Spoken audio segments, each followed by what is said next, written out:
ಯೇಸು ಕ್ರಿಸ್ತ ಹೆಸರಿನಲ್ಲಿ ನಿಮ್ಮೆಲ್ಲರಿಗೆ ನಾನು ವಂದಿಸುವಂಥವನಾಗಿದ್ದೇನೆ. ಈ ಸುಂದರವಾದಂಥ ಒಂದು ಸಬ್ಬತ್ ದಿನದಲ್ಲಿ ದೇವರು ಮತ್ತೊಂದು ಸಾರಿ ನಮ್ಮನ್ನು ಆತನ ಪರಿಶುದ್ಧ ಚರಣದಲ್ಲಿ ನಮ್ಮನ್ನು ಕೂಡಿಸಿದ್ದಕ್ಕಾಗಿ ನಾನು ದೇವರಿಗೆ ಸ್ತೋತ್ರವನ್ನು ಸಲ್ಲಿಸಿ ಈ ಒಂದು ಆರಾಧನೆ ಪ್ರಾರ್ಥನೆ ಮುಖಾಂತರವಾಗಿ ನಾವು ಪ್ರಾರ್ಥನೆ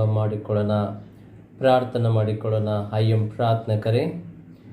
ಪ್ರೀತಿ ಸ್ವರೂಪನಾಗಿರುವಂಥ ನಮ್ಮ ಪರಲೋಕದ ತಂದೆಯಾದ ದೇವರೇ, ಮತ್ತೊಂದು ಸಾರಿ ನಾವು ನಿನಗೆ ಸ್ತೋತ್ರಗಳು ಸಲ್ಲಿಸುವಂಥವರಾಗಿದ್ದೇವೆ. ಈ ಒಂದು ಸಬ್ಬತ್ ದಿನವು ನಮ್ಮ ಜೀವಿತದಲ್ಲಿ ನೀನು ಅನುಗ್ರಹಿಸಿದ್ದಕ್ಕಾಗಿ ನಿನಗೆ ಕೋಟಿ ಕೋಟಿ ಸ್ತೋತ್ರ ಸ್ವಾಮಿ. ಹೇಗೋ ಸ್ವಾಮಿ, ನಿನ್ನ ಮಕ್ಕಳಾಗಿರುವಂಥ ನಾವೆಲ್ಲರೂ ಈ ಒಂದು ಆನ್ಲೈನ್ ಮುಖಾಂತರವಾಗಿ ನಿನ್ನ ಪರಿಶುದ್ಧ ಚರಣದಲ್ಲಿ ಕೂಡಿ ನಿನ್ನನ್ನು ಆರಾಧಿಸುವಂಥ ಸಮಯದಲ್ಲಿ ನಿನ್ನ ಪ್ರಸನ್ನತೆ ನಮ್ಮದಲ್ಲಿ ನೀಡಿ ನಮ್ಮನ್ನು ನಡೆಸು ಸ್ವಾಮಿ. ಹೇಗೋ ಸ್ವಾಮಿ, ಈ ಆರಾಧನೆ ಕೈಲೊಪ್ಪಿಸ್ತೇವೆ. ನೀನೇ ಇದಕ್ಕೆ ಆದಿಯು ಮಧ್ಯೆಯೂ ಅಂತಾಗಿರಬೇಕೆಂದು ಯೇಸು ಕ್ರಿಸ್ತ ಹೆಸರಿನಲ್ಲಿ ಬೇಡಿ ಹೊಂದಿದ್ದೇವೆ ಸ್ವಾಮಿ. ಆಮೇನ್. ದೇವರ ನಾಮಕ್ಕೆ ಸ್ತೋತ್ರವಾಗಲಿ. ಪ್ರಿಯರೇ, ಈ ಒಂದು ಸಮಯದಲ್ಲಿ ನಾವೆಲ್ಲರೂ ಸಭಾ ಸಂಗೀತಗಳಲ್ಲಿ ಆರಾಧನಾ ಪುಸ್ತಕದಲ್ಲಿ 107ನೇ ಒಂದು ಸಂಗೀತವು ಸ್ತೋತ್ರವಾನುತ್ತಮ ದೇವರಿಗೆ ಅರ್ಪಿಸಿ ಬನ್ನಿ. ಈ ಒಂದು ಸಂಗೀತವನ್ನು ನಾವು ಕೂತುಕೊಂಡು ನಾವು ಆರಾಧನೆಯಲ್ಲಿ ಹಾಡಿ ದೇವರನ್ನು ಮಹಿಮೆಪಡಿಸೋಣ. ಆರಾಧನಾ ಪುಸ್ತಕದಲ್ಲಿ 107ನೇ ಒಂದು ಸಂಗೀತವು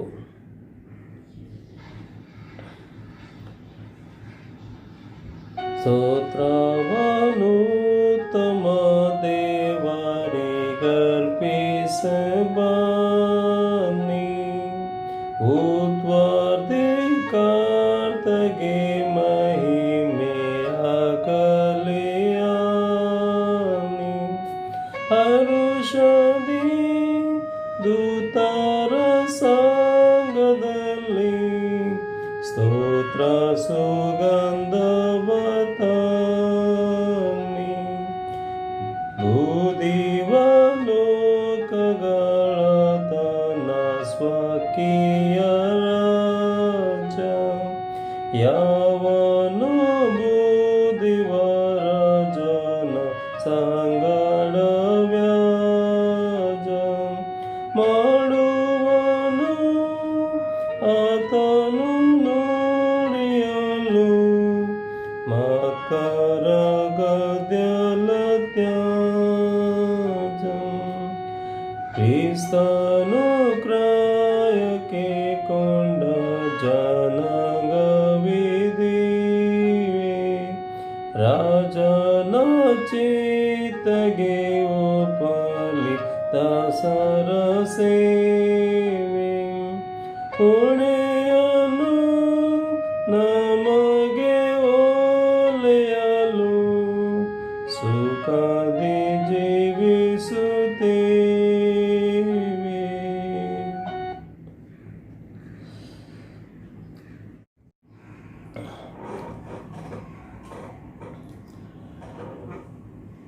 ಇವತ್ತಿನ ನಮ್ಮ ಆತ್ಮಿಕ ಆಹಾರಗೋಸ್ಕರವಾಗಿ ಆರಿಸಿಕೊಂಡಿರುವಂಥ ಸತ್ಯವೇದ ಭಾಗವು ಶ್ರೀ ಯೋಹಾನ ಬರೆದ ಸುವಾರ್ತೆ 10ನೇ ಸಂಧಿ 22ರಿಂದ 30ನೇ ವಚನವರೆಗೆ ನಾವು ಓದಿಕೊಳ್ಳೋಣ.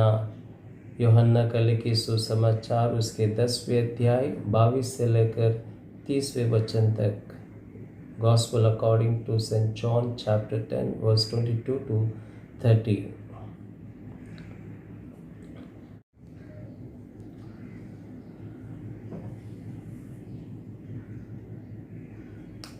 सबसे पहले मैं परमेश्वर को धन्यवाद करूँगा कि फिर एक बार देವರು ಈ ಸುಂದರವಾದಂಥ ಒಂದು ಸಮಯ ನನ್ನ ಜೀವಿತದಲ್ಲಿ ಕೊಟ್ಟಿದ್ದಾನೆ, ताकि हम सब मिलकर प्रभु की आराधना, प्रभु के वचन को मनन करने के लिए.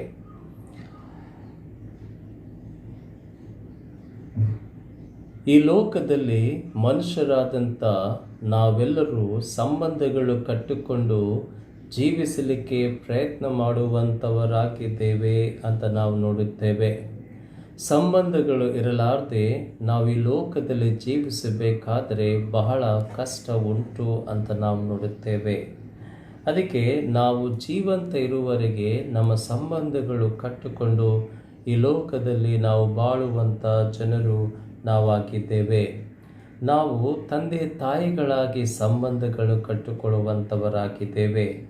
ನಾವು ಗಂಡ ಹೆಂಡತಿಯಾಗಿ ಸಂಬಂಧಗಳು ಕಟ್ಟಿಕೊಂಡು ಜೀವಿಸುವಂಥವರಾಗಿದ್ದೇವೆ. ಮಕ್ಕಳ ಸಂಬಂಧಗಳು ನಾವು ಹೊಂದುವಂಥವರಾಗಿದ್ದೇವೆ.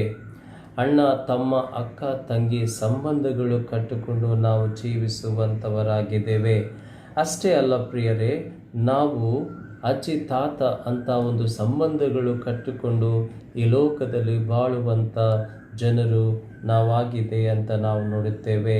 ಅದೇ ರೀತಿಯಲ್ಲಿ ದೇವರ ವಾಕ್ಯದಲ್ಲಿ ದೇವರು ತನ್ನ ಮಕ್ಕಳೊಂದಿಗೆ, ತನ್ನ ಜನರೊಂದಿಗೆ ಆತನು ಅನೇಕ ಸಂಬಂಧಗಳು ಕಟ್ಟಿಕೊಂಡು ಆತನು ನಡೆಸುವಂಥವನಾಗಿದ್ದಾನೆ ಅಂತಂದು ನಾವು ಅರ್ಥ ಮಾಡಿಕೊಳ್ಳಬೇಕು. ಎಂತೆಂಥ ಸಂಬಂಧಗಳು ದೇವರು ನಮ್ಮೊಂದಿಗೆ ಕಟ್ಟಿಕೊಂಡಿದ್ದಾನೆ ಅಂತ ಸಮಯದಲ್ಲಿ ನಾವು ನೋಡುತ್ತೇವೆ. ಬಹಳ ಸಂಬಂಧಗಳು ಉಂಟು ಅಂತ ನಾವು ನೋಡುತ್ತೇವೆ. ನಾನು ಸ್ವಲ್ಪ ನಿಮಗೆ ತಿಳಿಸಲಿಕ್ಕೆ ನಾನು ಪ್ರಯತ್ನ ಮಾಡುವಂಥವನಾಗಿದ್ದೇನೆ. ದೇವರು ದೇವರಾಗಿ ನಮ್ಮೊಂದಿಗೆ ಸಂಬಂಧಗಳು ಕಟ್ಟಿಕೊಳ್ಳುವಂಥ ದೇವರಾಗಿದ್ದಾನೆ.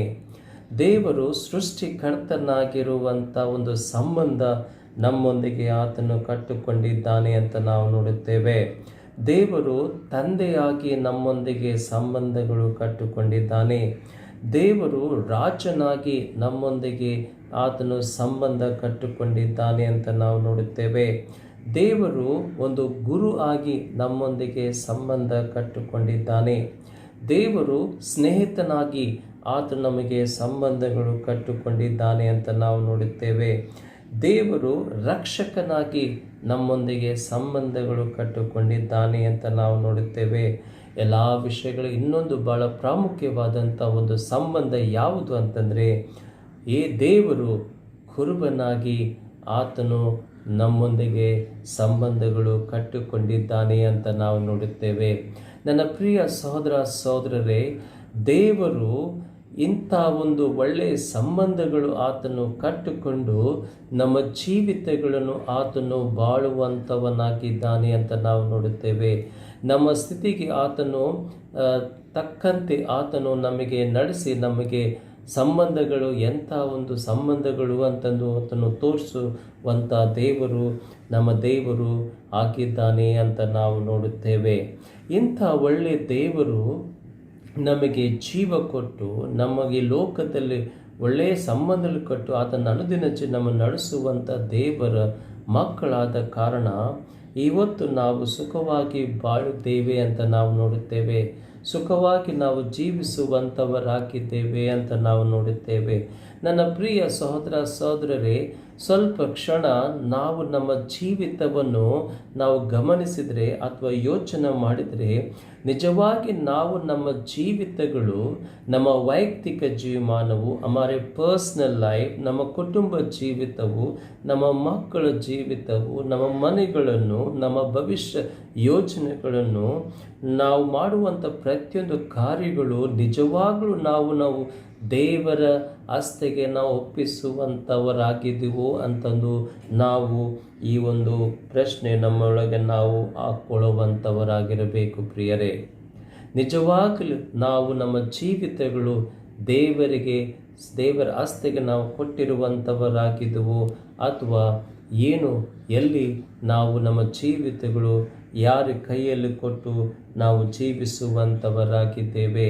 ಸಾಧಾರಣವಾಗಿ ನೋಡಬೇಕಂತ ವಿಷಯ ಏನಂತಂದರೆ, ಸತ್ಯವಾದಂಥ ಮಾತು ಏನಂತಂದರೆ, ಇವತ್ತು ಈ ಲೋಕದಲ್ಲಿ ಬಹಳಷ್ಟು ಜನರು बहुत से लोग जो है ना वो अपने जीवनों को, अपने परिवार के जीवन को, अपने बच्चों के जीवन को, अपने घर को, अपने हर एक स्थिति को वो अपने हाथों में ತಮ್ಮ ಕೈಯಲ್ಲಿಟ್ಟುಕೊಂಡು ಜೀವನ ಜೀವಿಸುವಂಥವರಾಗಿದ್ದಾರೆ.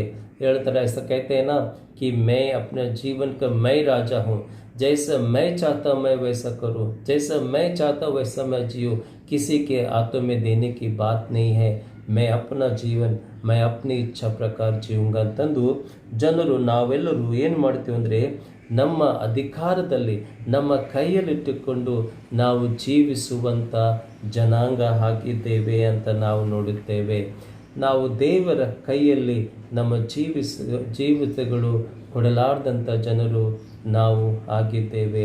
ಸಿರ್ಫ್ ನಾಮ್ ಕೆಲೆ, ಹೆಸರು ಮಾತ್ರ, ನಾವು ಬಾಯಿ ಮಾತುಗಳು ನಾವು ಹೇಳುತ್ತೇವೆ, ದೇವರನ್ನು ನಂಬಿಕೊಂಡಿದ್ದೇವೆ ಅಂತಂದು, ವಿಶ್ವಾಸ ನೀಡಿದ್ದೇವೆ ಅಂತಂದು, ಆದರೆ ಆಳವಾದ ಹೃದಯದಿಂದ ನಾವು ದೇವರನ್ನು ನಂಬಿಕೊಂಡಿಲ್ಲ ಅಂತ ನಾವು ನೋಡುತ್ತೇವೆ. ಅಂಥ ಜನರು ಯಾರು ಅಂತಂದರೆ ಅವಿಶ್ವಾಸಿಗಳು ಆಗಿದ್ದಾರೆ ಅಂತ ನಾವು ನೋಡುತ್ತೇವೆ.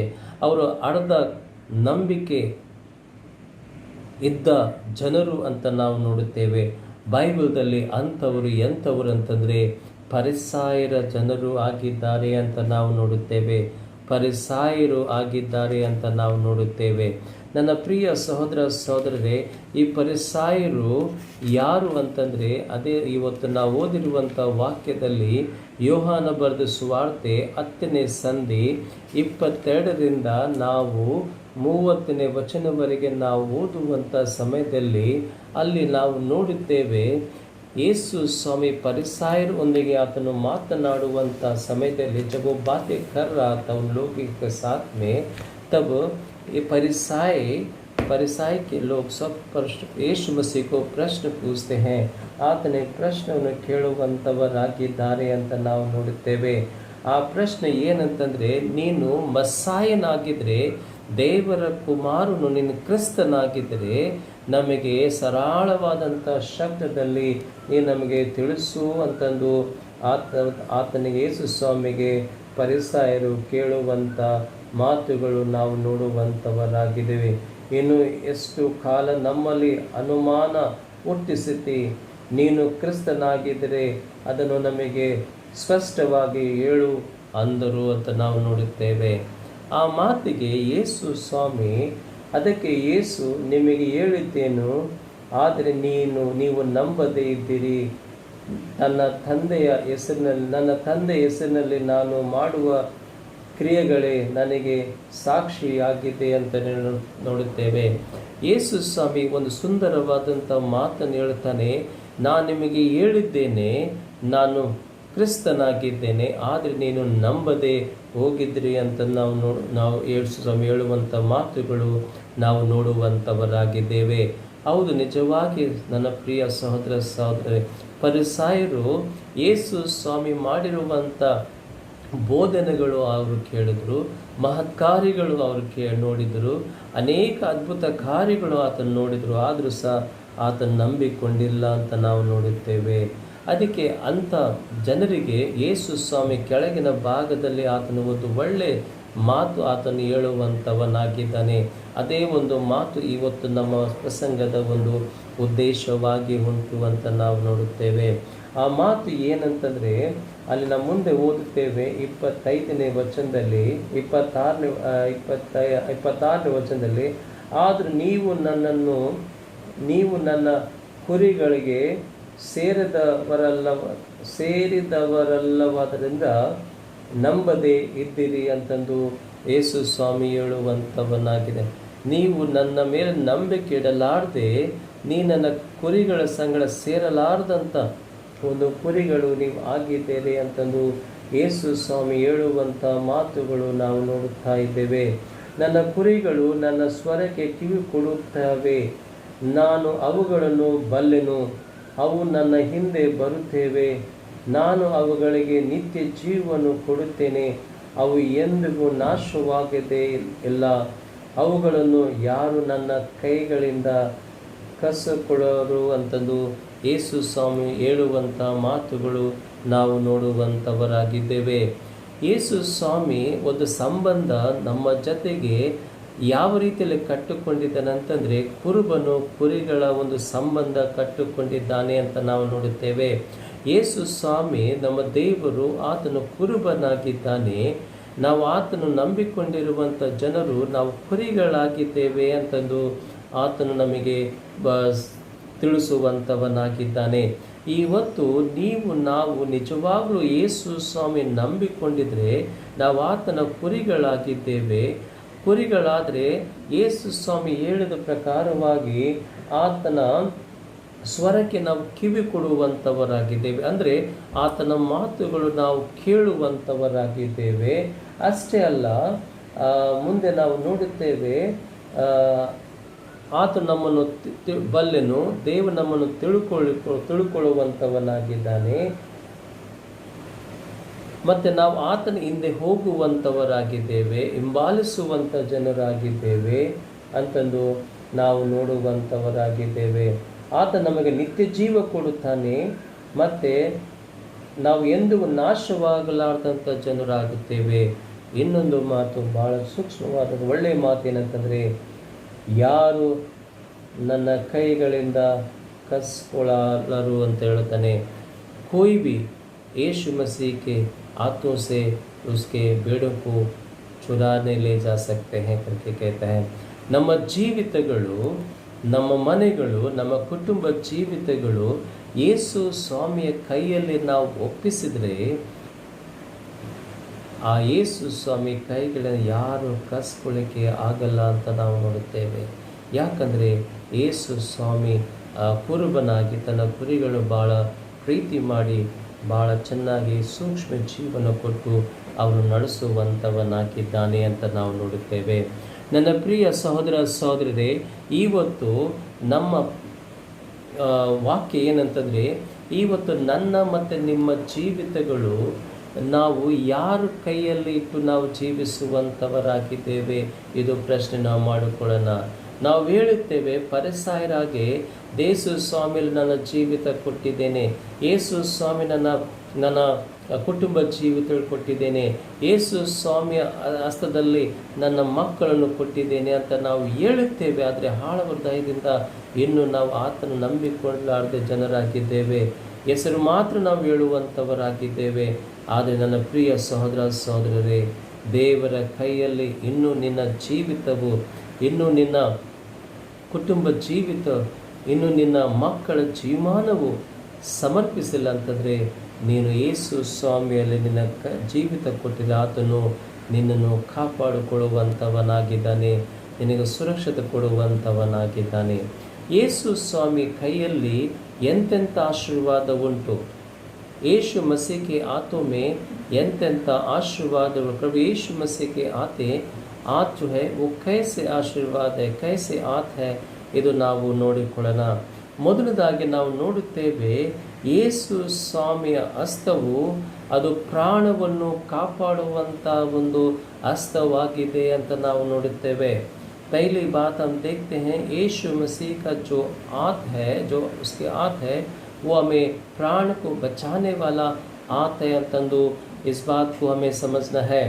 प्रभु Jesus hand is a hand of rescuing life. प्रभु यीशु मसीह, ಯೇಸು ಸ್ವಾಮಿ ಆತನು ನಮ್ಮನ್ನು ಪ್ರಾಣವನ್ನು ಕಾಪಾಡುವಂಥ ಕೈ ಆಗಿದೆ ಅಂತ ನಾವು ನೋಡುತ್ತೇವೆ. ಈ ಲೋಕದಲ್ಲಿ संसार में बहुत से लोग जो है मनुष्य के ऊपर आधार रहकर जीना चाहते हैं, ಆಧಾರ ಮಾಡಿಕೊಂಡು ಜೀವಿಸುವಂಥ ಜನಾಂಗ ಆಗಿದ್ದಾರೆ ಅಂತ ನಾವು ನೋಡುತ್ತೇವೆ. ಜನರು ಏನು ಹೇಳುತ್ತಾರೆ ಅದೇ ಮಾಡುತ್ತಾರೆ, ಜನರು ಏನು ಹೇಳಿದ್ರೆ ಅದೇ ಹೇಳುವಂಥವರಾಗಿದ್ದಾರೆ ಅಂತ ನಾವು ನೋಡುತ್ತೇವೆ.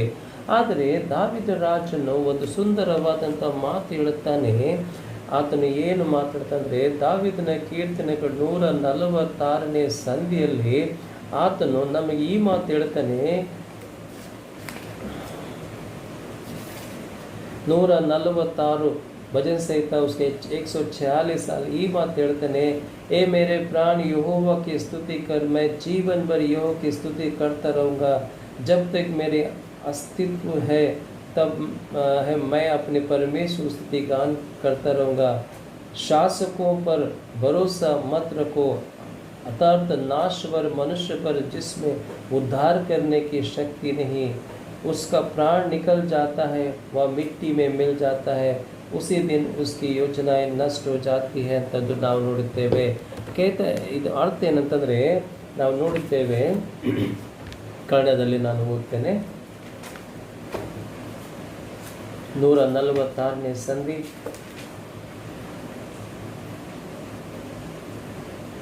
ಪ್ರಭುಗಳಲ್ಲಿ ಭರವಸೆ ಬಿಡಬೇಡಿರಿ, ಮಾನವನು ನೆಚ್ಚಬೇಡಿರಿ, ಅವನ ಸಹಾಯ ಮಾಡ ಶಕ್ತನಲ್ಲ, ಅವನ ಉಸಿರು ಹೋಗಲು ಮಣ್ಣಿಗೆ ಸೇರುತ್ತಾನೆ, ಅವನ ಸಂಕಟಗಳೆಲ್ಲ ಅದೇ ದಿನ ಹಾಳು ಆಗುವು ಅಂತ ಹೇಳ್ತಾನೆ.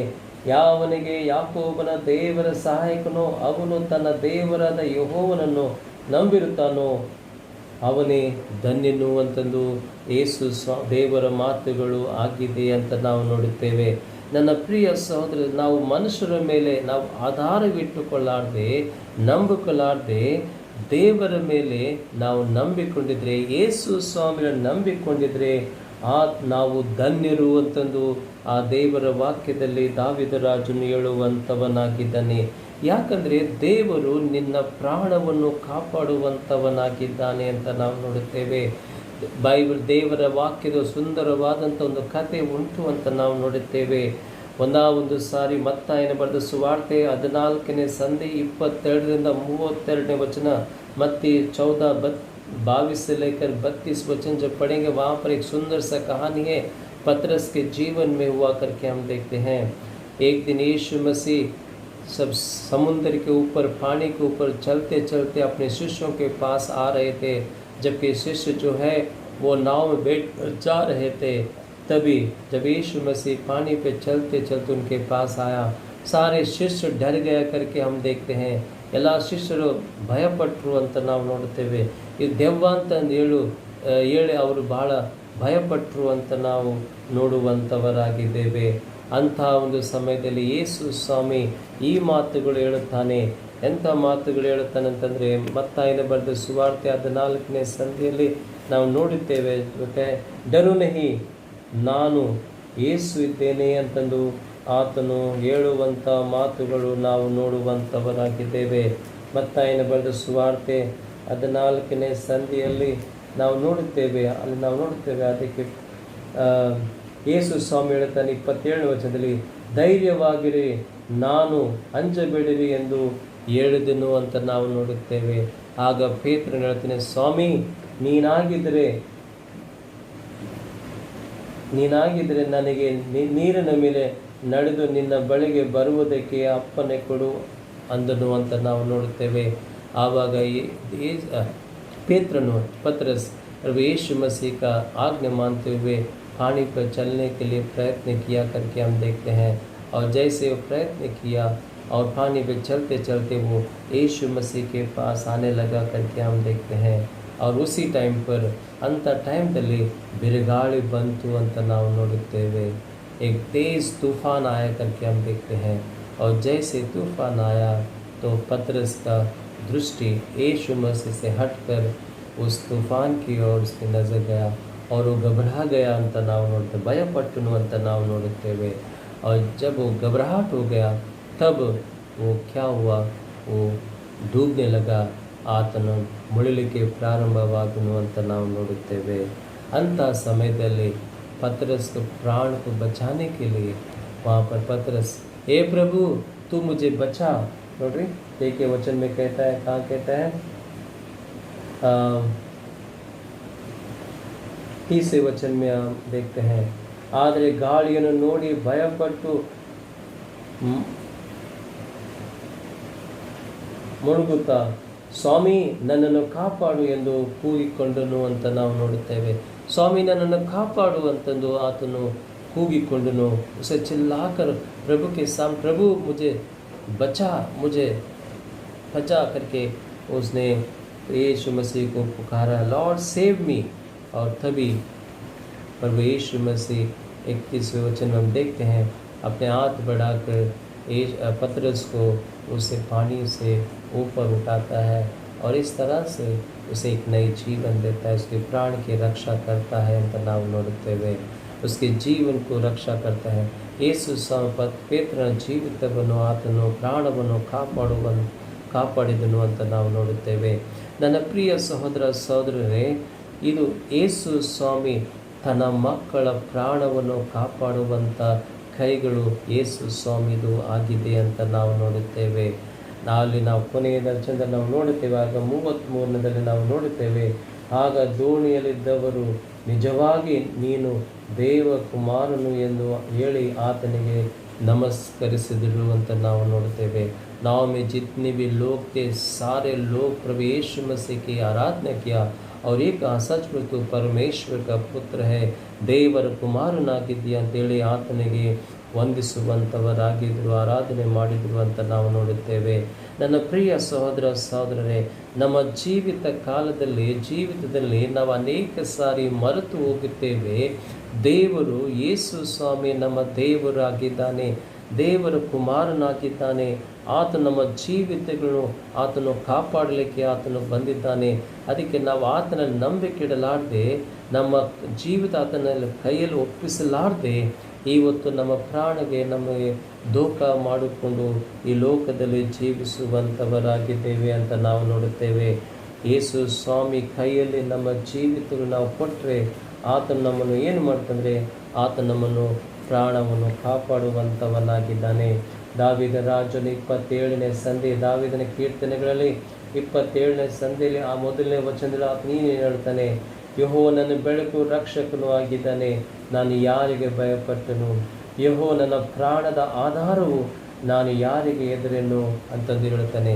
ಯೇಸು ಸ್ವಾಮಿ ನಮ್ಮ ಪ್ರಾಣಕ್ಕೆ ಆತನು ಆಧಾರವಾಗಿದ್ದಾನೆ, ನಾನು ಯಾರಿಗೆ ಹೆದರೆನು ಅಂತಂದು ದಾವೀದರ ತನ್ನ ಆತ್ಮೆಗೆ ಆತನು ಬಲಪಡಿಸುವಂಥವನಾಗಿದ್ದಾನೆ. ನನ್ನ ಪ್ರಿಯ ಸಹೋದರ ಸಹೋದರಿ, ಇವತ್ತು ನಿನ್ನ ಆತ್ಮವನ್ನು ಬಲಪಡಿಸಬೇಕಾದರೆ, ನಿನ್ನ ಆತ್ಮ ನಿನ್ನ ಜೀವಿತವು ಬಲಪಡಿಸಬೇಕಾದರೆ, ಅದರ ಆಧಾರ ಹೊಂದಿಕೊಳ್ಳಬೇಕಾದರೆ ಕೇವಲ ಯೇಸು ಸ್ವಾಮಿಯಿಂದಲೇ.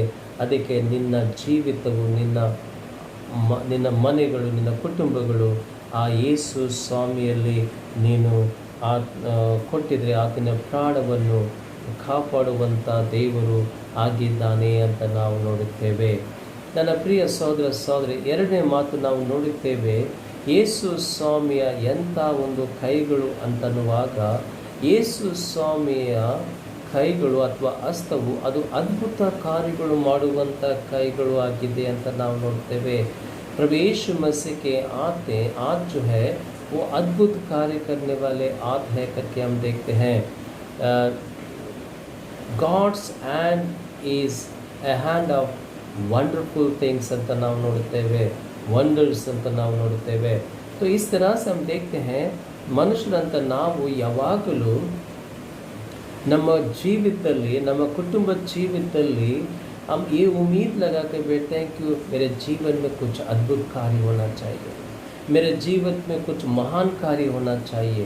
मेरा जीवन, मेरे पारिवारिक जीवन, मेरे बच्चों के जीवन, मेरे घर में, मेरे काम काज में, मेरे आमदनी में, सब में प्रभु मुझे बहुत अद्भुत रीति से चलाना चाहिए, अद्भुत कार्य करना चाहिए अंतंदु ऐसे हम उम्मीद लगा कर बैठते हैं. प्रियो, ये तभी होता है जब हम अपने जीवन को प्रभु के हाथों में देते हैं, जब अपने घरों को प्रभु के हाथ में देते हैं, जब हमारे परिवार को प्रभु के हाथ में देते हैं, जब अपने बच्चों को जीवन में कोई अद्भुत कार्य होना है तो हमारे बच्चों के जीवन को प्रभु के हाथ में देना है करके हम देखते हैं. ಯಾಕಂತಂದರೆ क्योंकि ದೇವರು ಅದ್ಭುತ ಸ್ವರೂಪನಾಗಿದ್ದಾನೆ ಅಂತ ನಾವು ನೋಡುತ್ತೇವೆ. ಯೇಸು ಸ್ವಾಮಿ ಪರತ್ಪರನಾಗಿರುವಂಥ ದೇವರು, ಮಹೋನ್ನತನಾಗಿರುವಂಥ ದೇವರು ಆಗಿದ್ದಾನೆ ಅಂತಂದು ಏಷಾಯನ ಗ್ರಂಥ 9ನೇ ಸಂಧಿ 7ನೇ ವಚನದಲ್ಲಿ ನಾವು ಓದುವಂಥವರಾಗಿದ್ದೇವೆ. ಯೇಸು ಸ್ವಾಮಿ ಲೋಕದಲ್ಲಿರುವಂಥ ಸಮಯದಲ್ಲಿ ಆತನು ಅನೇಕ ಅದ್ಭುತ ಕಾರ್ಯಗಳು ಆತನು ನಡೆಸಿದ್ದಾನೆ ಅಂತ ನಾವು ನೋಡುತ್ತೇವೆ. ಉದಾಹರಣವಾಗಿ ನಾವು ನೋಡುತ್ತೇವೆ, ಮಾರ್ಕನ ಬರೆದ ಸುವಾರ್ತೆ 6ನೇ ಸಂಧಿ 2ನೇ ವಚನದಲ್ಲಿ ಅಲ್ಲಿ ನಾವು ಈ ರೀತಿಯಲ್ಲಿ ಓದ್ತಾರೆ ನೋಡಿ. ಮಾರ್ಕ್ 6ನೇ संधि 2ನೇ वचनದಲ್ಲಿ ನಾವು ನೋಡೋಣ. प्रभु के वचन में पढ़ते हैं, मार्क उसके 6वें अध्याय के 2 वचन में वहाँ पर इस तरह से लिखा है, ಈ ರೀತಿಯಲ್ಲಿ ಬರೆಯಲ್ಪಟ್ಟಿದೆ, ಸಬ್ಬ ದಿನ ಬಂದಾಗ ಆತನು ಸಭಾ ಮಂದಿರಕ್ಕೆ ಹೋಗಿ ಉಪದೇಶ ಮಾಡುವುದಕ್ಕೆ ಪ್ರಾರಂಭಿಸಿದನು. ಎಲ್ಲರೂ ಕೇಳಿ ಅತ್ಯಾಶ್ಚರ್ಯಪಟ್ಟರು. ಇವನಿಗೆ ಈ ಮಾತುಗಳು ಎಲ್ಲಿಂದ ಬಂದಿದ್ದಾವು? ಇವನು ಪಡೆದಿರುವ ಈ ಜ್ಞಾನವೇನು? ಇವನ ಕೈಯಿಂದ ಇಂಥ ಮಹತ್ ಕಾರ್ಯಗಳಾಗುವುದೇನು ಅಂತಂದು ऐसे सवाल किया करके हम देखते हैं. कितने अद्भुत बात है. कितने ये सब वचन में कहता है, सब दिन प्रभु यीशु मसीह मंदिर में जाकर उसने प्रचार किया करके हम देखते हैं. उसके प्रचार को, आत्मा बोधन, उसके जो टीचिंग को देखकर वहाँ के सारे लोग, यहूदी लोग, सब लोग आश्चर्य हुआ करके हम देखते हैं और कहने लगे ये सब कहाँ से उसको मिला है, कहाँ से उसको प्राप्त हुआ है, ये ज्ञान कहाँ से मिला है और उसके हाथों से कितने अद्भुत कार्य ये कैसे हुआ है या हो रहा है करके वो लोग कहने लगे करके हम देखते हैं। नन्ना प्रिय सहोदर, एक तरह से देखे जाए तो लोग यीशु मसीह की बातों को, उनके वचन को, उनके कार्यों को, उनके ज्ञान को देखकर वे अप्रिशिएट करने लगे, उसकी सराहना करने लगे करके हम देखते हैं। क्योंकि ದೇವರು ಅದ್ಭುತ ಕಾರ್ಯಗಳು ಮಾಡುವಂಥ ದೇವರು ಆಗಿದ್ದಾನೆ। ನನ್ನ ಪ್ರಿಯ ಸಹೋದರ ಸಹೋದರಿ, ಒಂದು ಸಣ್ಣ ಉದಾಹರಣೆ ನಾನು ಕೊಟ್ಟು ನಿಮಗೆ ತಿಳಿಸುವಂಥವನಾಗಿದ್ದೇನೆ। ಯೇಸು ಸ್ವಾಮಿ ಕೈಗಳು ಅಥವಾ ಹಸ್ತವು ಆಶೀರ್ವಾದ ಮಾಡುವಂಥ ಅಥವಾ ಅದ್ಭುತ ಕಾರ್ಯಗಳು ಮಾಡುವಂಥ ಕೈಗಳು ಆಗಿದೆ ಅಂತ ನಾವು ನೋಡುತ್ತೇವೆ। देवर वाक्यದಲ್ಲಿ ನಾವು ನೋಡುತ್ತೇವೆ, यूहन्ना उसके 6वें अध्याय के 5 से लेकर 14 वचन जब पढ़ते हैं, जो यूहन्ना 8वें अध्याय उसके 5 से 14 वचन जब पढ़ते हैं, वहाँ पर लिखा है कि यीशु मसीह 5 रोटी और 2 मछली लेकर अपने हाथ में लेकर स्वर्ग की ओर उठाकर उसने आशीष किया करके हम देखते हैं, प्रार्थना किया करके हम देखते हैं। और प्रार्थना करने के बाद वो 5 रोटी और 2 मछली इतना ज़्यादा हुआ कि 5000 से भी ज़्यादा लोग खाकर 12 बास्केट बचा करके हम देखते हैं। और ये तब की घटना है, ये बात को हमें समझना है कि परमेश्वर ये अद्भुत कार्य वो ऐसा किया कि देखिए, जब वो बहुत से लोग उसके वचन सुनने के लिए जब वहाँ पर आए थे और सब सुनने के बाद वापस अपने घर जाना था, तब यीशु मसीह उनके ऊपर दया कनिकर आया और कहता है कि उन्हें खाने के लिए कुछ दो करके बोलता है। वचन में हम देखते हैं कि इतने सारे लोगों के लिए खाना कहाँ से ले आए, लेकिन वहाँ पर एक वचन में स्पष्ट लिखा है, यूहन्ना के 6वें अध्याय में हम देखते हैं, एक लड़का अपने लिए टिफ़िन लाया था करके हम देखते हैं। वो 5 रोटी 2 मछली लाया करके हम देखते हैं। देखिए, जब ज़रूरत पड़ा, वो लड़का जो है कोई बड़ा आदमी नहीं बल्कि छोटा लड़का, 12 साल का लड़का हो सकता है, उन्होंने क्या करते हैं देखिए, वहाँ पर देखते हैं 6वें अध्याय, जो यूहन्ना 6वें अध्याय 9वें वचन में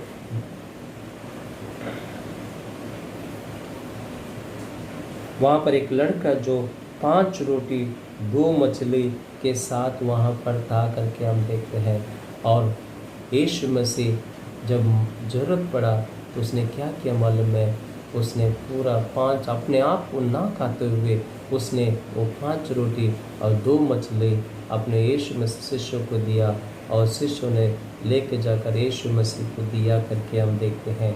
और यीशु मसीह उस 5 रोटी 2 मछली को लेकर ऐसे अद्भुत कार्य किया कि वहाँ पर बैठे हुए अनेक लोग पेट भर के खाया करके हम देखते हैं। प्रभु 2 बातें हम देखते हैं बच्चों, मेरे प्रियजनों, 2 बातें हम देखते हैं। एक, वो लड़का अपने लिए ना सोचा, सबके लिए सोचा, प्रभु ने मांगा, प्रभु चाहता है कुछ दे, इसलिए अपना सब कुछ अपने लिए कुछ न रखते हुए सब कुछ यीशु मसीह को दिया करके हम देखते हैं। और यीशु मसीह को जब दिया, यीशु मसीह उसे अद्भुत दुगना उसने आशीष किया करके हम देखते हैं। मेरे प्रियो, आज हमारे जीवन में हम अपने जीवन यीशु मसीह के हाथों में देते हैं, हमारे परिवार को यीशु मसीह के हाथों में देते हैं, हमारे घरों को यीशु मसीह के हाथों में देते हैं। प्रभु क्या करेगा? वो अद्भुत करेगा, हमारे जीवनों को अद्भुत करेगा, वो बढ़ाएगा, नीचे से लेकर हमें ऊपर उन्नत स्थान में ले आएगा करके हम देखते हैं। यहाँ तक कि आज प्रभु हमें सैलरी देते हैं या फिर प्रभु हमें आमदनी देता है, क्या आज हम अपने सैलरी एक दशाम के रूप में लाकर प्रभु के चरणों में देते हैं?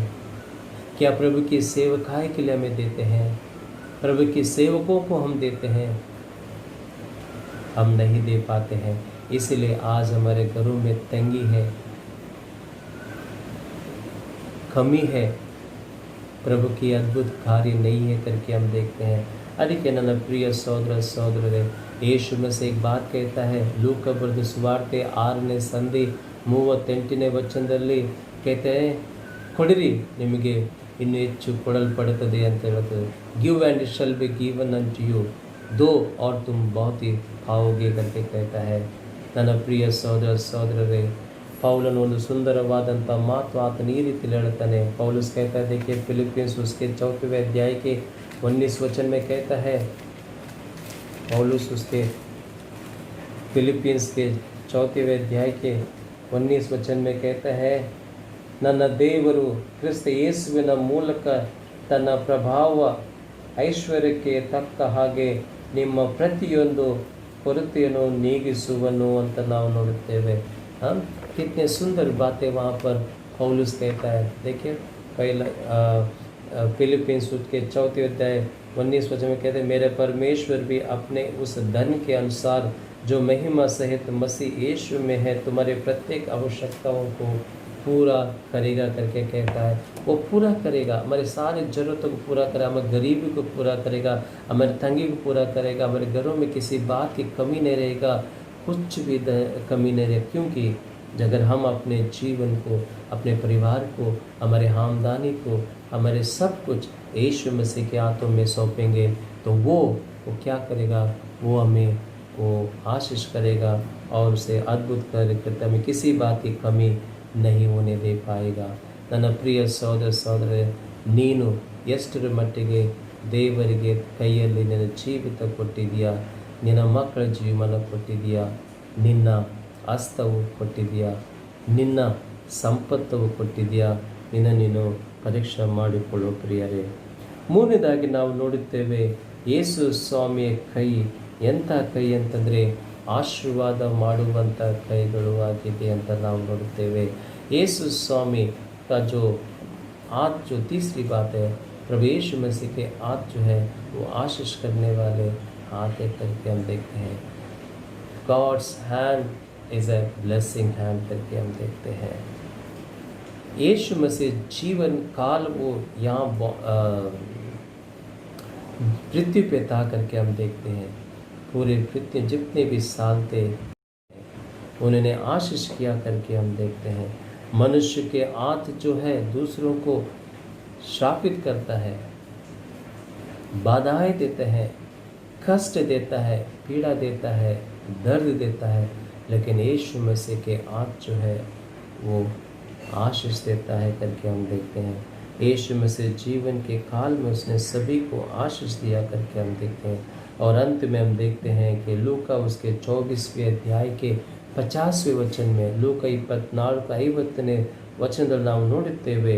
ಏನು ನೋಡ್ತಂದರೆ, ಯೇಸು ಸ್ವಾಮಿ ತನ್ನ ಕೈಗಳನ್ನು ಎತ್ತಿ ತನ್ನ ಶಿಷ್ಯರನ್ನು ಆತನು ಆಶೀರ್ವಾದ ಮಾಡಿದನು ಅಂತ ನಾವು ನೋಡುತ್ತೇವೆ. ये तभी की दृश्य है जब यीशु मसीह परलोक को स्वर्ग को उठा लिया जाने के समय यीशु मसीह अपने हाथ उठाकर उनके ऊपर रखकर उन्हें आशीष किया करके हम देखते हैं. क्यों यीशु मसीह आशीष किया, उसका कुछ कारण है करके हम देखते हैं. पहली बात हम देखते हैं, ये आखिरी समय था जो यीशु मसीह पृथ्वी से वो परलोक को जाने का समय सामने सामने एक फेस टू फेस लास्ट आशीष प्रभु यीशु मसीह अपने हाथों से उन्हें आशीष किया करके हम देखते हैं. उनके जीवनों को आशीष किया करके हम देखते हैं. उनके भविष्य को आशीष किया करके हम देखते हैं. उनके जवाबदारी को आशीष किया करके हम देखते हैं. उनके सेवकाई को आशीष करना था करके हम देखते हैं. क्योंकि यीशु मसीह उन्हें एक बड़ा जवाबदारी दिया है, एक मिशन दिया था कि जाकर सुसमाचार बताओ करके. उस मिशन के लिए, उस उद्देश्य को पूरा करने के लिए उनकी प्रभु की आशीष की ज़रूरत थी करके हम देखते हैं.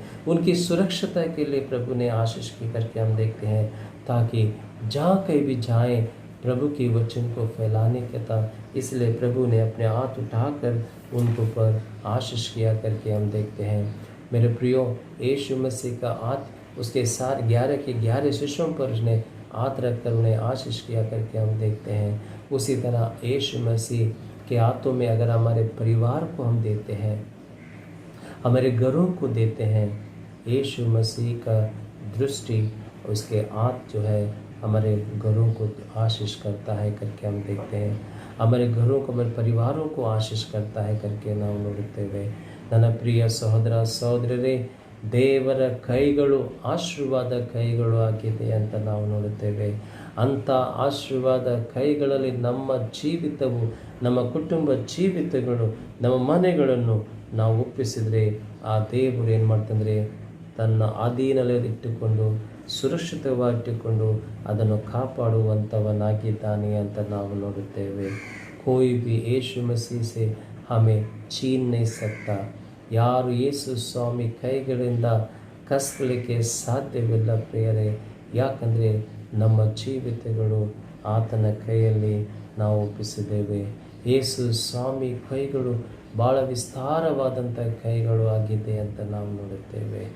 ಒಂದು ಸುಂದರವಾದಂಥ ಒಂದು ಕಥೆ ಹೇಳಿ ನಾನು ಮುಕ್ತಾಯ ಮಾಡುವಂಥವನ್ನಾಗಿದ್ದೇನೆ. एक छोटी सी कहानी कहते हुए मैं इस प्रीचिंग को ख़त्म करूँगा. एक दिन एक बाप बेटा दोनों मार्केट जाता है, किराने के शॉप में जाते हैं. जाकर वहाँ पर वो लोग कुछ राशन पानी लेने के लिए जाता है और पिताजी जो है, बाप जो है, वो पूरा राशन का लिस्ट देता है और वो दुकान वाला सब सामान पैक कर रहा था.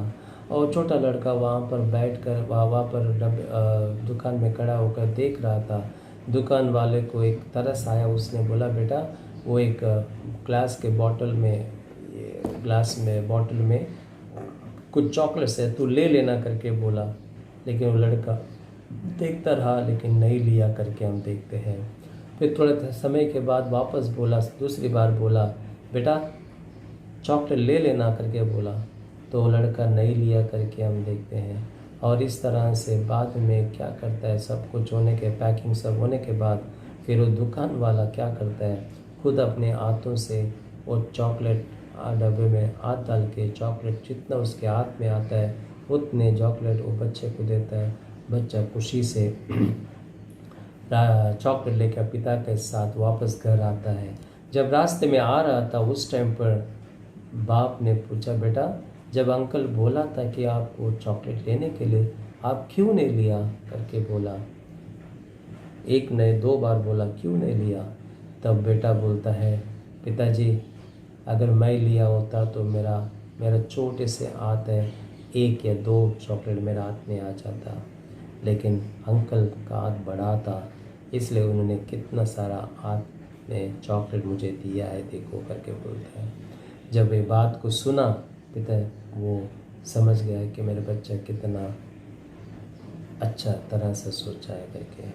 वैसे ही हमारे जीवन में ये बात नहीं भूले कि मेरा परमेश्वर, आपका परमेश्वर, हमारा परमेश्वर जो यीशु मसीह, उसका हाथ बहुत ही बड़ा हाथ है करके हम देखते हैं. ಆತನ ಹಸ್ತವು ಭಾಳ ದೊಡ್ಡದಾದಂಥ ಹಸ್ತವಾಗಿದೆ ಅಂತ ನಾವು ಸಮರ್ಪಿಸೋಣ ಪ್ರಿಯರೇ. ದೇವರ ಕೈಯಲ್ಲಿ ನಮ್ಮ ಕುಟುಂಬಗಳು ಸಮರ್ಪಿಸೋಣ. ದೇವರ ಕೈಯಲ್ಲಿ ನಮ್ಮ ಎಲ್ಲ ಒಂದು ಆಸ್ತಿಯನ್ನು ಒಪ್ಪಿಸಿದರೆ ದೇವರು ಆತನು ನಮ್ಮನ್ನು ಕಾಪಾಡುವಂಥವನಾಗಿದ್ದಾನೆ. ದೇವರ ವಾಕ್ಯಗಳು ನಮ್ಮ ಆತ್ಮಿಕ ಜೀವಿತಕ್ಕೆ ಆಶ್ರಯಿಸಿ ಕಾಪಾಡಲಿ. ಪ್ರಾರ್ಥನೆ ಪ್ರಾರ್ಥನೆ ಮಾಡಿಕೊಳ್ಳೋಣ. ತಂದೆಯಾದ ದೇವರೇ, ಮತ್ತೊಂದು ಸಾರಿ ನಾವು ನಿನಗೆ ಸ್ತೋತ್ರಗಳು ಸಲ್ಲಿಸುವಂಥವರಾಗಿದ್ದೇವೆ. ಈ ಸುಂದರವಾದಂಥ ಒಂದು ಸಬ್ಬ ದಿನದಲ್ಲಿ ನೀನು ನಮ್ಮನ್ನು ನಡೆಸಿದ್ದಕ್ಕಾಗಿ ನಿನಗೆ ಸ್ತೋತ್ರ ಸಲ್ಲಿಸುವಂಥವರಾಗಿದ್ದೇವೆ. ಹೌದು ಸ್ವಾಮಿ, ನಾವು ಈ ಲೋಕದಲ್ಲಿರುವಂಥ ಜನರು ದೇವರೇ, ಯಾವಾಗಲೂ ನಾವು ಲೋಕದಲ್ಲಿರುವಂಥ ವಸ್ತುಗಳ ಮೇಲೆ ಆಧಾರವಾಗಿ ಜೀವಿಸುವಂಥ ನಿನ್ನ ಜನಾಂಗ ಆಗಿದ್ದೇವೆ ಸ್ವಾಮಿ. ದೇವರೇ, ನಾವು ಈ ಒಂದು ನಮ್ಮ ಜೀವಿತಗಳು ನಮ್ಮ ಅಧೀನದಲ್ಲಿಟ್ಟುಕೊಂಡು ನಾವು ಜೀವಿಸುವಂಥವರಾಗಿದ್ದೇವೆ. ಆದರೆ ದೇವರೇ, ನೀನು ಪರಿಸರಿಗೆ ಹೇಳಿದ ಹಾಗೆ ನನ್ನ ಕುರಿ ನನ್ನ ಕೈಯಲ್ಲಿರ್ತಾರೆ, ಅದಕ್ಕೆ ಯಾರು ಕಸ್ಕೊಳ್ಳಿಕ್ಕೆ ಸಾಧ್ಯವಿಲ್ಲ ಅಂತ ನಾವು ನೋಡುತ್ತೇವೆ ಸ್ವಾಮಿ. ಹೌದು ಸ್ವಾಮಿ, ನಾವು ಕುರಿಗಳಾಗಿ ದೇವರೇ ನಿನ್ನ ಅಧೀನದಲ್ಲಿ, ನಿನ್ನ ಸುರಕ್ಷತೆಯಲ್ಲಿ, ನಿನ್ನಲ್ಲಿ ನಾವು ವಾಸಿಸಿದರೆ, ನಮ್ಮ ಜೀವ ನಿನ್ನ ಕೈಯಲ್ಲಿ ಒಪ್ಪಿಸಿದರೆ ದೇವರೇ ನಮಗೆ ಯಾವುದೇ ಹಾನಿ ಇಲ್ಲ. ನೀನು ನಮ್ಮನ್ನು ಒಳ್ಳೆಯ ಕುರುಬನಾಗಿ ದೇವರೇ ನಮ್ಮ ಪ್ರಾಣವನ್ನು ಕಾಪಾಡುವಂಥವನಾಗಿದ್ದೀಯಾ. ನೀನು ಒಳ್ಳೆಯ ಕುರುಬನಾಗಿ ದೇವರೇ ನಮಗೆ ಬೇಕಾದಂಥ ಅದ್ಭುತ ಕಾರ್ಯಗಳು ನಮ್ಮ ಜೀವಿತದಲ್ಲಿ ಮಾಡುವಂಥವನಾಗಿದ್ದೀಯಾ. ನೀನು ಒಳ್ಳೆಯ ಕುರುಬನಾಗಿ ನಿನ್ನ ಕೈಗಳಿಂದ ನಮ್ಮನ್ನು ಆಶೀರ್ವಾದ ಮಾಡುವಂಥವನಾಗಿದ್ದೀಯಾ. ಈಗೋ ಸ್ವಾಮಿ, ನಿನ್ನ ಹಸ್ತವು ಭಾಳ ಸುಂದರವಾದಂಥ ಹಸ್ತವು, ಭಾಳ ಅದ್ಭುತವಾದಂಥ ಹಸ್ತವೋದಲ್ಲಿ ನಮ್ಮ ಜೀವಿತಗಳು ನಾವು ಸಮರ್ಪಿಸುವಂಥವರಾಗಿದ್ದೇವೆ. ದೇವರೇ, ನಿನ್ನ ಆಶೀರ್ವಾದಗಳು, ನಿನ್ನ ಹಸ್ತವು ಚಾಚಿ ನನ್ನ ಸಭೆಯಲ್ಲಿರುವಂಥ ಒಂದೊಂದು ಕುಟುಂಬಗಳ ಮೇಲೆ ನಾನು ಬೇಡುವಂಥವನಾಗಿದ್ದೇನೆ. ನಿನ್ನ ಹಸ್ತವು ಚಾಚಿ ಅವರನ್ನು ಆಶೀರ್ವಾದ ಮಾಡು ಸ್ವಾಮಿ. ಅವರ ಜೀವಿತಗಳನ್ನು ಆಶೀರ್ವಾದ ಮಾಡು ಸ್ವಾಮಿ. ಅವರ ಕುಟುಂಬ ಮಕ್ಕಳನ್ನು ಆಶೀರ್ವಾದ ಮಾಡು ಸ್ವಾಮಿ. ಅವರು ಮಾಡುವಂಥ ಕೆಲಸ ಕಾರ್ಯಗಳನ್ನು ಆಶೀರ್ವಾದ ಮಾಡು ಸ್ವಾಮಿ. ಈಗೋ ಸ್ವಾಮಿ, ನಿನ್ನ ಕೈಗಳಿಂದ ಯಾವ ರೀತಿಯಲ್ಲಿ ಪೇತ್ರನು ಆತನ ಪ್ರಾಣವನ್ನು ಕಾಪಾಡಿದೆಯಾ ಸ್ವಾಮಿ. ದೇವರೇ, ಪ್ರತಿಯೊಂದು ನಿನ್ನ ಮಕ್ಕಳನ್ನು ದೇವರೇ ಅವರ ಪ್ರಾಣವನ್ನು ಕಾಪಾಡಬೇಕೆಂದು ನಿನ್ನ ಹಸ್ತದಿಂದ ನಾವು ಬೇಡಿಕೊಳ್ಳುವಂಥವರಾಗಿದ್ದೇವೆ. ದೇವರೇ, ನಿನ್ನ ಅದ್ಭುತ ಕಾರ್ಯಗಳು ನಿನ್ನ ಹಸ್ತದಿಂದ ಅವರ ಜೀವಿತದಲ್ಲಿ ಮಾಡು ಸ್ವಾಮಿ. ದೇವರೇ, ಅವರು ಸುಖವಾಗಿ ಬಾಳುವಂತೆ ನೀನು ಸಹಾಯ ಮಾಡು ಸ್ವಾಮಿ. ದೇವರೇ, ಅವರು ಏನು ಕೊರತೆಗಳುಂಟು ಸ್ವಾಮಿ, ಏನು ತಂಗಿ ಉಂಟು ಸ್ವಾಮಿ, ಏನು ಅಗತ್ಯಗಳುಂಟು ಸ್ವಾಮಿ, ನಿನ್ನ ಹಸ್ತವು ಅವರಿಗೆ ಒದಗಿಸಿಕೊಡಬೇಕೆಂದು ಪ್ರಾರ್ಥನೆ ಮಾಡುತ್ತೇವೆ. ಯಾವ ರೀತಿಯಲ್ಲಿ 5 ರೊಟ್ಟಿ 2 ಮೀನುಗಳನ್ನು ತೆಗೆದುಕೊಂಡು ದೇವರೇ ಅದನ್ನು ಪ್ರಾರ್ಥನೆ ಮಾಡಿದ್ಯೋ, 5,000ಕ್ಕಿಂತ ಹೆಚ್ಚಾಗಿ ಜನರು ತಿಂದು 12 ಪುಟ್ಟಿಗಳು ಉಳಿತು ಅಂತ ನಾವು ನೋಡುತ್ತೇವೆ. ದೇವರೇ, ನಾವು ಪ್ರಾರ್ಥನೆ ಮಾಡುತ್ತೇವೆ ಸ್ವಾಮಿ. ಅದೇ ರೀತಿಯಲ್ಲಿ ದೇವರೇ, ನಾವು ಪ್ರಾರ್ಥನೆ ಮಾಡುತ್ತೇವೆ ಸ್ವಾಮಿ. ನಿನ್ನ ಮಕ್ಕಳಿಗೆ ಯಾವುದೇ ಕೊರತೆ ಇರಲಾರ್ದೆ, ಯಾವುದೇ ತಂಗಿ ಇರಲಾರ್ದೆ ದೇವರೇ, ಅವರ ಜೀವಿತ, ಅವರ ಕುಟುಂಬಗಳನ್ನು ನೀನು ಹೆಚ್ಚೆಚ್ಚಾಗಿ ನೀನು ಆಶ್ರಯಿಸಬೇಕೆಂದು ಪ್ರಾರ್ಥನೆ ಮಾಡುತ್ತೇವೆ. ಅದೇ ರೀತಿಯಲ್ಲಿ ದೇವರೇ, ನಾವು ಪ್ರಾರ್ಥನೆ ಮಾಡುತ್ತಿದ್ದೇವೆ. ಕುಟುಂಬ ಜೀವಿತದಲ್ಲಿ ನಿನ್ನ ಹಸ್ತವು ಯಾವಾಗಲೂ ನೀಡಿ ದೇವರೇ, ಆ ಕುಟುಂಬಗಳಿಗೆ ಬಾಳುವಂತೆ ನೀನು ಸಹಾಯ ನೀಡಬೇಕೆಂದು ಬೇಡಿಕೊಳ್ಳುತ್ತಾ ಇದ್ದೇವೆ. ದೇವರೇ, ವಿಶೇಷವಾಗಿ ದೇವರೇ, ನಮ್ಮ ಭಾರತ ದೇಶವನ್ನು ಆಶೀರ್ವಾದ ಮಾಡು. ಎಲ್ಲ ರಾಜ್ಯಗಳನ್ನು ಆಶೀರ್ವಾದ ಮಾಡು. ದೇವರೇ, ಮಳೆಯನ್ನು ಸುರಿಸು ಸ್ವಾಮಿ. ದೇವರೇ, ಎಲ್ಲ ಒಂದು ನಮ್ಮ ರಾಜಕೀಯ ನೇತಾರನ್ನು ನೀನು ಆಸ್ತಿಗೆ ಒಪ್ಪಿಸ್ತೇವೆ, ಅವರನ್ನು ಆಶೀರ್ವಾದ ಮಾಡು. ವಿಶೇಷವಾಗಿ ಕೊರೋನಾ ವೈರಸ್ ಪೀಡಿತ ಆಗಿರುವಂಥ ಎಲ್ಲ ಒಂದು ನಿನ್ನ ಮಕ್ಕಳನ್ನು ದೇವರೇ ಗುಣಪಡಿಸಬೇಕೆಂದು ಪ್ರಾರ್ಥನೆ ಮಾಡುತ್ತೇವೆ. ದೇವರೇ, ವ್ಯಾಕ್ಸಿನ್ಗಳು ತಯಾರಾಗುವಂತೆ ನಿನ್ನ ಜ್ಞಾನವು ನಿನ್ನ ಸೈಂಟಿಸ್ಟ್ಗಳಿಗೆ ಕೊಟ್ಟು ದೇವರೇ ನೀನು ಆಶೀರ್ವಾದ ಮಾಡು. ವಿಶೇಷವಾಗಿ ದೇವರೇ, ಎಲ್ಲ ಡಾಕ್ಟರ್ ನರ್ಸಸ್ ನಿನ್ನ ಆಸ್ತಿಗೆ ಒಪ್ಪಿಸ್ತೇವೆ, ಅವ್ರನ್ನ ಆಶೀರ್ವಾದ ಮಾಡು. ಅವರ ಸೇವೆಯನ್ನು ಆಶೀರ್ವಾದ ಮಾಡು. ಜನರ ಜೀವಿತವನ್ನು ಅವರು ಮೆಡಿಸಿನ್ ಮುಖಾಂತರವಾಗಿ ಸಹಾಯ ಮಾಡುವಂಥವರಾಗಿದ್ದಾರೆ. ದೇವರೇ, ಅವರ ಮುಖಾಂತರವಾಗಿ ನಿನ್ನ ಜನರಿಗೆ ಆರೋಗ್ಯ ಭಾಗ್ಯ ಕೊಡಬೇಕೆಂದು ಪ್ರಾರ್ಥನೆ ಮಾಡುತ್ತಾ ಇದ್ದೇವೆ. ವಿಶೇಷವಾಗಿ ದೇವರೇ, ನಮ್ಮ ಎಲ್ಲ ಒಂದು ಲೀಡರ್ಗಳನ್ನ ಆಸ್ತಿಗೆ ಒಪ್ಪಿಸ್ತೇವೆ. ಇಡೀ ಲೋಕವನ್ನು ಆಸ್ತಿಗೆ ಒಪ್ಪಿಸ್ತೇವೆ. ನಮ್ಮೆಲ್ಲರೂ ನಿನ್ನ ಆಶೀರ್ವಾದ ಮಾಡು ಸ್ವಾಮಿ. ದೇವರೇ, ನಮ್ಮ ಸಭೆಯಲ್ಲಿರುವಂಥ ಅನೇಕ ನಿನ್ನ ಮಕ್ಕಳು ಅನಾರೋಗ್ಯದಲ್ಲಿದ್ದಾರೆ, ಚಿಂತೆಯಲ್ಲಿದ್ದಾರೆ, ದುಃಖದಲ್ಲಿದ್ದಾರೆ, ನಾನಾ ವಿಧವಾದಂಥ ಕಾಯಿಲೆಗಳು ಹೋಗುವಂಥವರಾಗಿದ್ದಾರೆ. ಎಲ್ಲರಲ್ಲಿ ದೇವರೇ, ನೀನು ಆಶ್ರಯಿಸಿ ಅವರನ್ನು ಕಾಪಾಡು, ಅವರನ್ನು ನಡೆಸ್ಕೊಂಡು ಮುಂದೆ ಸಾಗಬೇಕೆಂದು ನಿಮ್ಮೊಂದಿಗೆ ನಾನು ಬೇಡಿಕೊಳ್ಳುವಂಥವನಾಗಿದ್ದೇನೆ. ದೇವರೇ, ನಿನ್ನ ಆಶೀರ್ವಾದಗಳು ಯಾವಾಗಲೂ ಅವರ ಮೇಲೆ ನೀಡುತ್ತಾ, ಅವರನ್ನು ಕಾಪಾಡುತ್ತಾ, ಅವರನ್ನು ನಡೆಸ್ಕೊಂಡು ಮುಂದೆ ಸಾಗಬೇಕೆಂದು ಬೇಡಿಕೊಳ್ಳುತ್ತಾ ಇದ್ದೇವೆ. ದೇವರೇ, ಎಲ್ಲ ವಿಷಯ ನಿನ್ನ ಕೈಯಲ್ಲೊಪ್ಪಿಸಿ ದೇವರೇ, ನಿನ್ನ ಚಿತ್ತದಂತೆ ನಮ್ಮನ್ನು ನಡೆಸ್ಕೊಂಡು ಮುಂದೆ ಸಾಗಬೇಕಂಥದ್ದು ಮತ್ತು ನಮ್ಮ ಪ್ರಾಣಗಳು ನಿನ್ನ ಆಸ್ತಿಗೆ ಒಪ್ಪಿಸ್ತೇವೆ ಸ್ವಾಮಿ. ಪ್ರಾಣವನ್ನು ಕಾಪಾಡುವಂಥ ದೇವರು ನೀನಾಗಿದೆಯಾ ಸ್ವಾಮಿ. ನಮ್ಮ ಕೊರತೆಗಳು ನೀಗಿಸುವಂಥ ಅದ್ಭುತ ಕಾರ್ಯ ನಡೆಸುವಂಥ ದೇವರು ನೀನಾಗಿದೆಯಾ ಸ್ವಾಮಿ. ನಮ್ಮ ಕುಟುಂಬಗಳನ್ನು ನೀನು ಸಂರಕ್ಷಿಸಿ ಕಾಪಾಡುವಂಥ ದೇವರು ನೀನಾಗಿದೆಯಾ. ನಿನ್ನ ಕೈಯಲ್ಲಿ ನಮ್ಮ ಶಾಲು ಬೇತೇಲ್ ಎಲ್ಲ ಕುಟುಂಬಗಳನ್ನು ಹಸ್ತವು ನಿನ್ನ ಕೈಯಲ್ಲಿ ಕೊಟ್ಟು ದೇವರೇ, ನಿನ್ನ ಆಶೀರ್ವಾದಗಳು ಯಾವಾಗಲೂ ನಮ್ಮ ಜೀವಿತ ಮೇಲೆ, ನಮ್ಮ ಕಾರ್ಯಗಳ ಮೇಲೆ ಇಂದಿಗೂ ಎಂದೆಂದಿಗೂ ಸದಾ ಇರಲಿ ಸ್ವಾಮಿ. ಘನ ಮಹಿಮೆ ನಿನಗೆ ಸಲ್ಲಿಸುತ್ತೆ ಈ ಪ್ರಾರ್ಥನೆ ಯೇಸು ಕ್ರಿಸ್ತ ಹೆಸರಿನಲ್ಲಿ ಬೇಡಿ ಹೊಂದಿದ್ದೇವೆ ಸ್ವಾಮಿ. ಆಮೇನ್.